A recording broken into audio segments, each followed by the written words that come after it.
So a lot of people have asked me how I made the portable battery pack for either for emergency power failures or to take camping, which is originally what I started out to do, was to use it for camping. So this is a power pack. It's got an AC plug on the front, so you get 110 power. And you do that by having a inverter on the inside. I have a 1,000-watt pure sine wave inverter on the inside, connected to two 6-volt deep cycle batteries. I watched a lot of YouTube videos. Most of the, well, I won't say most, but a lot of people were recommending 6-volt batteries because they're made for things like golf carts. The batteries get expended down low every day, get recharged, and they have the ability to recharge hundreds of thousands of times. Whereas a car battery, a typical 12-volt car battery, is not made. It's made to stay charged up full all the time. It's not made to get run down and then charge back up again. If you do that, it will only last a few charge cycles. So I started out with just the two batteries wired in series, which you do by just connecting the positive of one to the negative of the other, and that doubles your voltage. So you have two 6-volt batteries in series. That gives you 12 volts. These batteries have a fairly high amp hour rating of 215 amp hours, and basically that's how much stored energy you have that can be used as power to power your different appliances throughout a day. The higher the amp hour, the more amps you can pull off of it, and the more hours you can run things. So that's what I started with, just the two batteries, the 1000 pure sine wave inverter, and then I connected that pure sine wave inverter to this AC outlet on the outside, so you could run an extension cord up there or a power strip and plug into it, and then plug all of your electrical devices into that.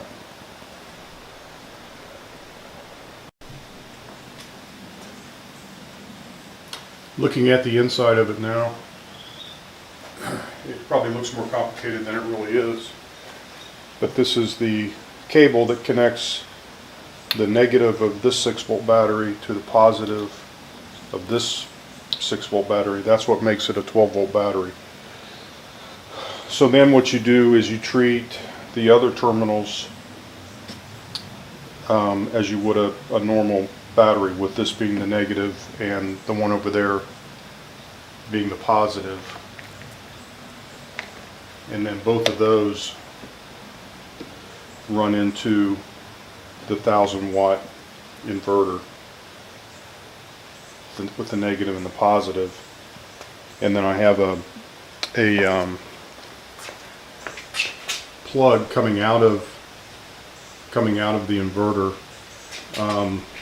which I just used you can go to the store and buy an end for an extension cord, and that's all that is. And I took a piece of electrical cable, and so the other end is just wired directly into that 110 outlet that you see down here, just like you would a normal home outlet. So then that gives you 110 power. So that's how I started out. That's all you really need to do.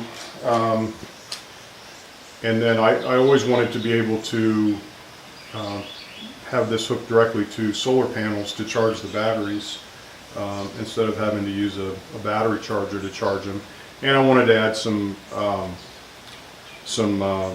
different accessories to it that can show you your power usage, your battery levels, etc., etc. So I'll show you those next.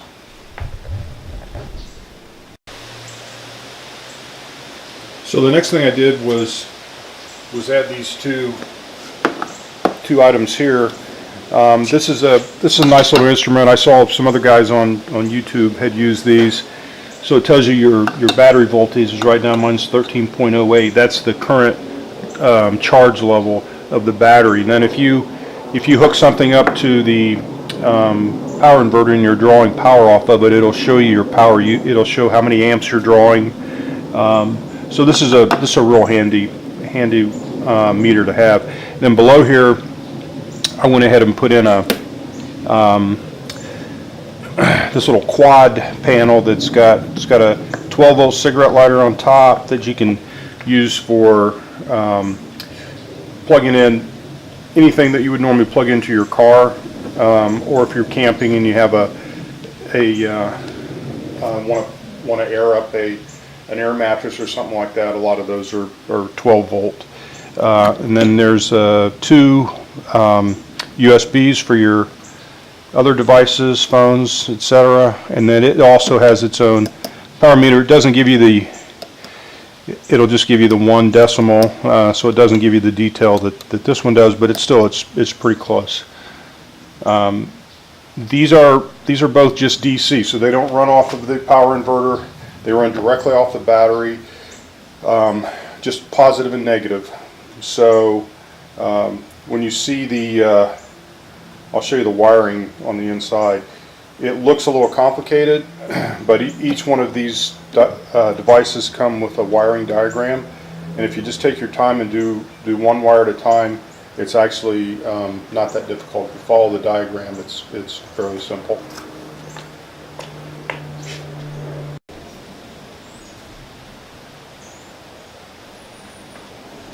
So this just shows some of the wiring coming off of the two devices that I put on the other side that are 12-volt devices.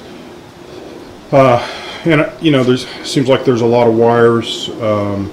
In the future, I'll probably add a 12-volt bus bar or a fuse panel, but you're still going to have all the wires running to these devices. You can just cut down on the wiring going to the battery. If you see over here.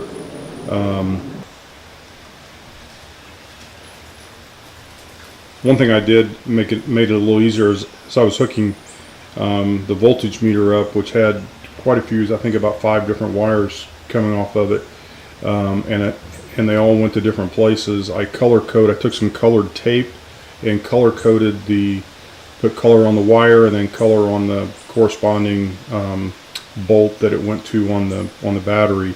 And that way, if I had to take them off to move things around, or I could easily hook it back up. So that worked out pretty good.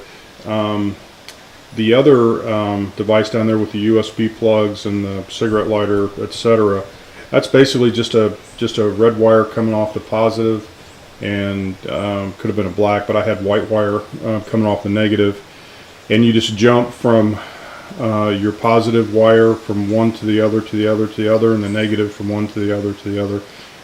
The only extra wire is for the switch, which uses 3 wires, so you can kill that whole circuit. But again, I've never had any experience with 12-volt wiring, and if you just follow the diagram, it's actually pretty easy. So what's in the future? You can see I've got all this floor space between the batteries. I had a solid piece of 3/4 inch MDF plywood I put on the bottom of this to really give it some more strength. This is kind of a thin plastic container, and these batteries are heavy. So I put that in there. It also gives you the ability to screw things to it. So I've got some brackets screwed to it to hold the batteries in place. But I'm going to build a wooden platform in between these two batteries, and that'll have future plans are I'll have the battery charger, the electric battery charger under that, and then the solar charger will be on top of it. The solar charger, then we'll have cables coming in from the solar panels and the solar chargers hooked up to the terminals on the battery, so it'll keep the batteries charged. if you're out in a situation where you want to use solar to charge the system. Future upgrades, there's quite a few actually. Once you get started with these things, you can just keep going and going and going. One thing I saw another guy did was he added a keyed shutoff to the outside. So somewhere in here, watch out, Titus. Somewhere in here I can mount this. So you just run your positive cable and then come off with your positive cable. So this will break that connection with a key. I should have been showing you this when I was doing it. So I'm going to kill that dog if he knocks my camera over. So that's that. And then this, I told you I was going to put the electric 110 battery charger underneath that platform that I buy. It's just a very small battery charger. This will enable me to mount a 110 plug